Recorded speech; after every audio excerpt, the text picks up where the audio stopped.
they get home, what would it be? Telephone. Games. Absolutely. TV, cell phone, iPad, all those things, right? Often a lot of technology, okay? If it's the most important thing to them, think about restricting it at certain points and holding it contingent. They need to do A, B, and C before they get to D, right? So they need to clean up the kitchen. They need to put away a few dishes. And it doesn't have to be a laundry list of a million things. Make it achievable. But say, I need you to do this thing first, then you get this. So restrict access. You have a question? No, okay. Just wait a minute. Visual schedules, checklists.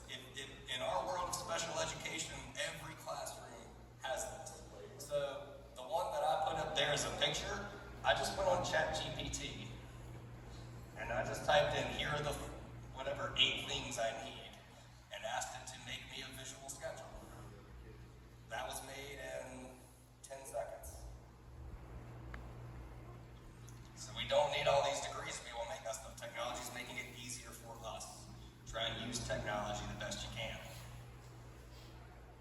Consistent routines. Be as consistent as possible. Does anyone get anxious when they know the schedule's going to be thrown off? Like, oh, this is not going to go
reinforcement of it was moving him towards using actual words instead of doing really aggravating things.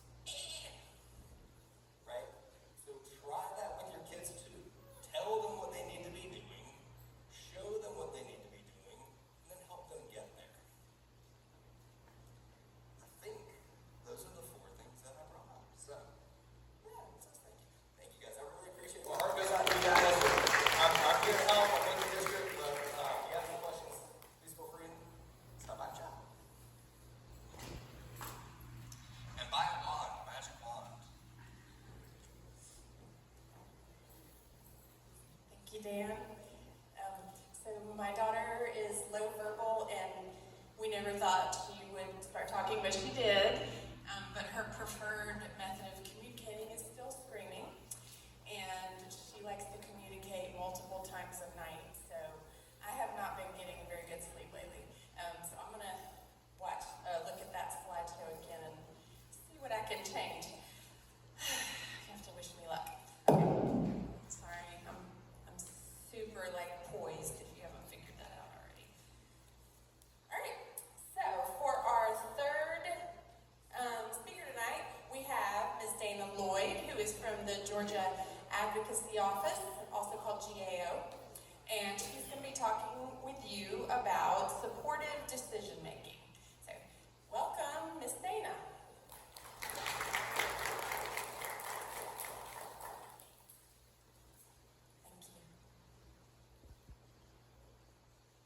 I really love the back cleanup, so I get to kind of wrap up some of the things that other folks have said.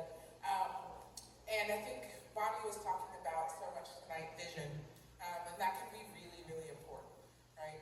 So when we're thinking about all the things that young folks need to get into adulthood, it's important that we think about our vision, we think about their vision, because that can really help set the course. And things like work are important, and things about helping folks kind of manage things that are challenging are important. So I'm going to try to tie all that together a little bit.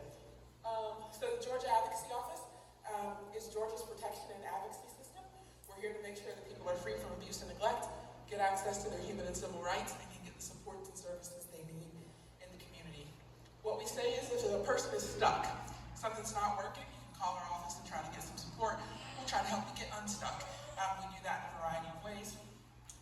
By offering information and referral, working on protecting those rights, so helping people get employment, helping people vote, making sure those things are accessible, getting people connected to services in their community and away from restrictive settings. Okay, so you guys had a great dinner? Okay, so let's pretend I didn't, but you guys, we can pretend, right? Let's pretend I was going to provide dessert tonight, and I just need a quick hand count of who wants the chocolate ice cream? On the screen, chocolate ice cream. All the way up, chocolate ice cream. I need a good, little less than half of you. Okay, who wants strawberry ice cream? Okay, great. Okay, so I just want to point out to you, before we don't go to the next slide yet, right? How many of you really would prefer a different dessert? Right?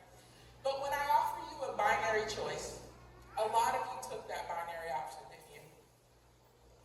Nobody stood up. Now, people have done this sometimes and said, I don't want either of those, you got me sorbet.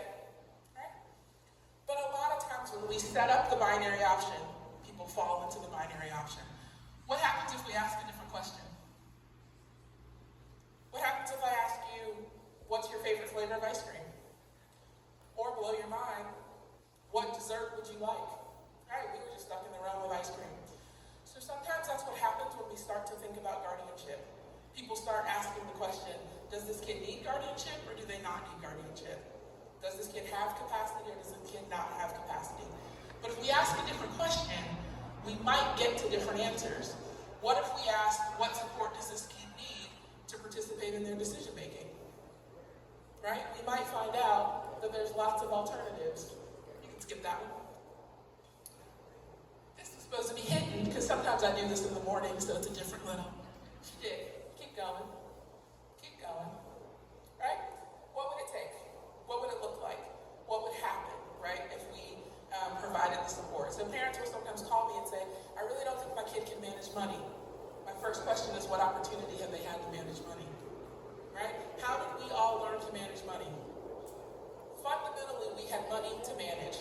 correct? Right? How did you learn not to blow your whole allowance? Haven't learned yet. That's the right answer, right? But most of us learned not to blow our whole allowance because we blew our whole allowance, right? And then there was something else we wanted to do, right? So some of that behavior stuff that Dan was talking about helps us learn, right? And so we need those opportunities. So decision making is a skill. I don't have a lot of the letters behind my name that some other people do. This is just stuff I believe, right? But decision making is a skill. It can be taught over time. We know a lot about teaching, especially young folks, especially folks with disabilities, right? We know that when we're teaching, things have to happen over and over again, right? We need multiple opportunities to learn it, and we know that mistakes enhance our learning, right? There's nothing you know to do tonight that you know to do well that you didn't learn without making mistakes. You didn't learn to cook without cutting yourself or burning something. You didn't learn to drive without a fender bender. None of us learn to walk without falling down. We need those mistakes to help enhance our learning. So when we're thinking about teaching decision-making skills, we have to create what I like to call opportunities for safe failing, right? We might need some guardrails, right? This would be really dangerous if I fell right now, right? And so we wouldn't want to teach someone to walk right here, would we? No, right? But we have to create some opportunities for safe failing so people can figure out where the edge of the stage is. We need those opportunities. And there's lots of options. There's lots of ways that we can do this, above and beyond, before we get to the idea of guardianship, right? So what are the ways we can support people to make their own decisions? Sometimes people just need information. Have you ever been at a doctor's appointment, they're telling you about a new condition you have, and you're like, wait, I don't even understand that yet, and now you're asking me about the surgery for it? I need time to take in the information and figure it out. I might just need information. How many times at that same doctor's appointment are they talking a mile a minute and using all that, right? Like hydrocosid, blah, blah, sleep. I don't know what those words mean, right? I need support to be able to figure this out. There may be other tools that we need. Maybe a power of attorney can help us get done the thing that we need to get done. Maybe an advance directive can do that. I often tell folks that you should be asking the question, what are you trying to accomplish with the guardianship? What are you worried about? What problem are you trying to solve? And is there another tool? Perhaps another tool that might work better, right? And the reason for that is guardianship, right, is a pretty restrictive tool, right? And even the guardianship statute itself says that we should be looking for ways to increase independence, right? We should only be doing this that's really based on exactly that person's adaptive limitations. And we should only do that when we've considered all the less restrictive alternatives, right? If we do those things, we're likely to find some other tools that might work. And if you don't, then guardianship may be appropriate, right? That may be the thing. But we should try it first, right? We're gonna have, guardianship's not going away, right? I tell parents this all the time. Can we just take it off the table for this minute? We don't have to get rid of it forever. But for this minute, can we just think, what else might work? How else can we do this? Because this one was supposed to be skipped too. Go one more. One more. Right? What I thought was next. Dana should check her slides. Is the idea that self-determination, the ability to feel like and believe that you are the causal actor in your life, is a protective factor, right? There are studies that show that having the ability to say no, and people listen to your no and respect your no, improves your chances of not being taken advantage of.